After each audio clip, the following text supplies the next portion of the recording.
जवाब देना चाहता हूं। अरे यार 1 मिनट सुनो, आप अपनी भाषण नहीं करा। प्लीज, दिस इज माननीय अध्यक्ष ये पूछ रहे पीएम कहा है, इसका जवाब दे रहा हूं। 1 मिनट सुनो भाई, आपकी जो डिमांड है उसी का जवाब दे रहा हूं। माननीय अध्यक्ष जी, पीएम साहब इनकी ऑफिस में ही है, उनको ज्यादा सुनने का शौक है क्या? भाई मेरे से निपट रहा है, काहे को प्रधानमंत्री जी को बुला रहे हो? और तकलीफ होगी, ये समझते नहीं है साहब।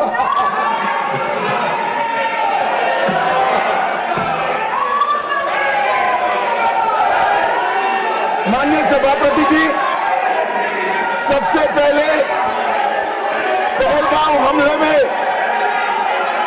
हमारे देश के जो निर्दोष नागरिकों को धर्म पूछकर, चुन कर उनके परिवार के सामने मारा गया। मैं उन सभी दिवंगत नागरिकों के परिवार के साथ मेरी संवेदना व्यक्त करता हूं। जब ऑपरेशन सिंदूर के बाद पाकिस्तान ने गोलीबारी करी, वो गोलीबारी में कुछ नागरिक हताहत हुए, वो नागरिकों के परिवारजनों के प्रति भी मैं गहरी संवेदना व्यक्त करना चाहता हूं। माननीय अध्यक्ष जी, ऑपरेशन सिंदूर, ऑपरेशन महादेव, ये दोनों के लिए जिन सुरक्षा बलों ने भारत का सम्मान बढ़ाया है, वो सभी को मैं हृदय पूर्वक बहुत बहुत साधुवाद देना चाहता हूं। मैं सम्माननीय प्रधानमंत्री जी को भी बहुत बहुत अभिनंदन करना चाहता हूं कि इन्होंने देश की 140 करोड़ की जनता की जो इच्छा थी उसका प्रतिघोष करते हुए सटीक जवाब देने की दृढ़ राजनीतिक इच्छा शक्ति बताई। इसके लिए मैं सम्माननीय प्रधानमंत्री जी को भी अभिनंदन करना चाहता हूं। मान्यवर, सबसे पहले मैं ऑपरेशन महादेव के बारे में बताना चाहता हूं। मान्यवर,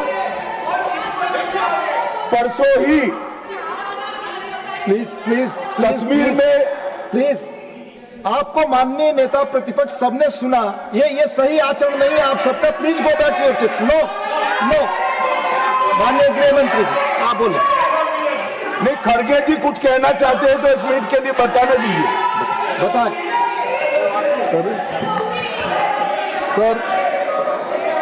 आप सभी लोग अपनी सीट पर जाए। माननीय एलओपी बोले please go back to your seat. Sir, go back to your seats. First go back to your seats.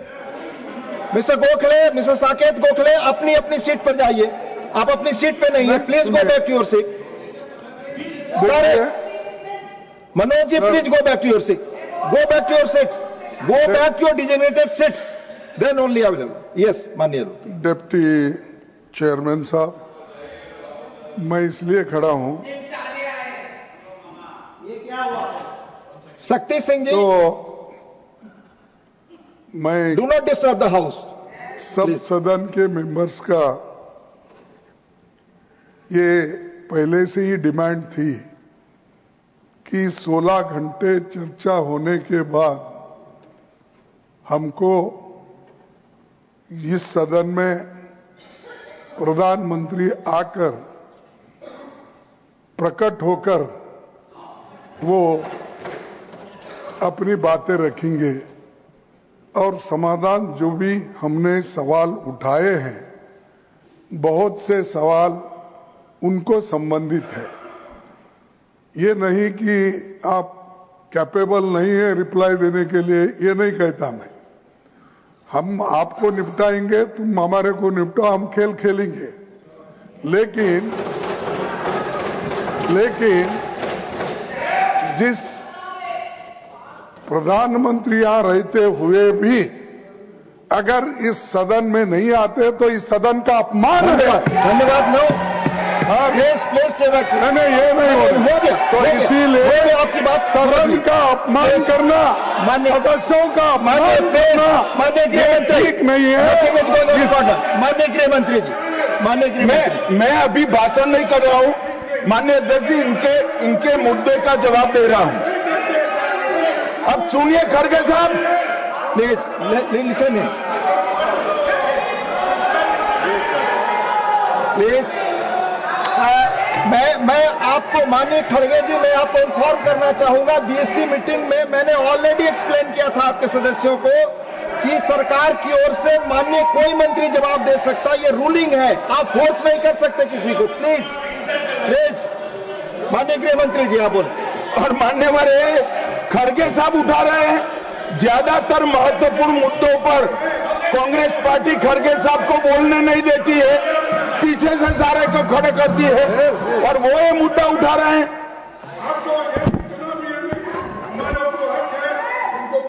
आपने बोल दिया। प्लीज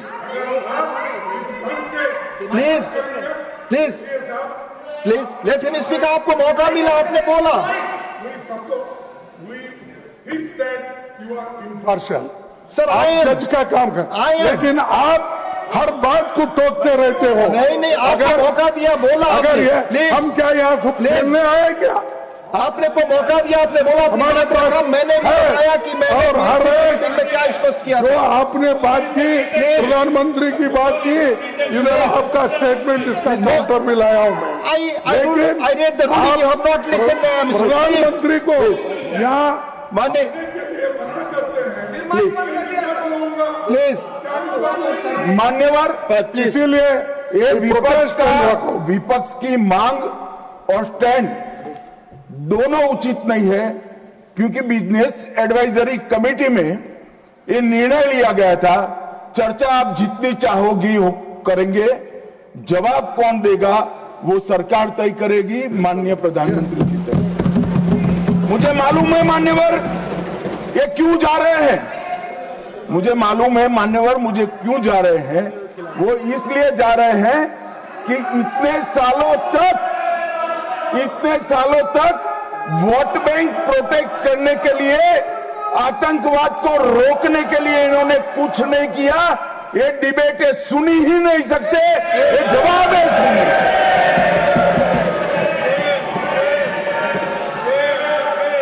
और जब भी ये कह रहे हैं और कोई लीडर ऑपोजिशन होता और बोलता तब तो मैं समझता, खड़गे साहब बोल रहे हैं ज्यादातर महत्वपूर्ण चर्चाओं में कांग्रेस पार्टी उनके नेता को, लीडर ऑफ ऑपोजिशन को बोलने ही नहीं देती है। और वो मुद्दा उठा रहे हैं कि माननीय प्रधानमंत्री जी जवाब। मान्यवर, मैं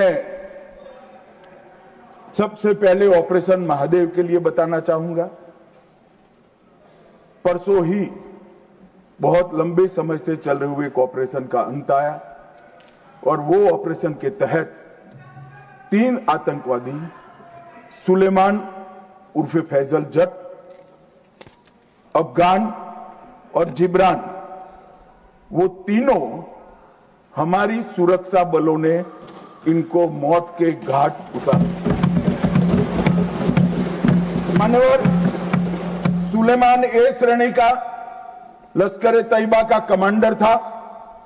उसने पहलगांव हमले में उसकी ही राइफल से गोलियां चली थी, गगनगिर में भी उसकी राइफल से गोलियां चली थी, और उसको हमारे सुरक्षा बलों ने कश्मीर छोड़कर पाकिस्तान भागने नहीं दिया। अफगान भी ए ग्रेड का लश्कर ए तैयबा का कमांडर था, और जिब्रान भी उच्च आला दर्जे का लश्कर ए तैयबा का आतंकवादी था। मान्यवर, इससे स्पष्ट हो गया है कि ये आतंकवादी हमले में लश्कर ए तैयबा का हाथ था, इसके इशारे पर ही ये घटना हुई थी। और साहब देखिए, प्रधानमंत्री जी ने सेना को जो हुक्म दिया ऑपरेशन सिंदूर में, मैं बाद में बताऊंगा, उसने लश्कर तोयबा के हेडक्वार्टर को छिन्न विछिन्न कर दिया। इनको भेजने वाले भी मारे गए और जिन्होंने गोली चलाई थी वो भी मारे गए। एक प्रकार से ऑपरेशन महादेव और ऑपरेशन सिंदूर दो इकट्ठा होता है तो दुनिया के सभी आतंकवादी हमलों में सबसे सटीक, सख्त और त्वरित जवाब माननीय प्रधानमंत्री के नेतृत्व में भारत के सुरक्षा बलों ने दिया। लश्कर-ए-तोयबा का आप सब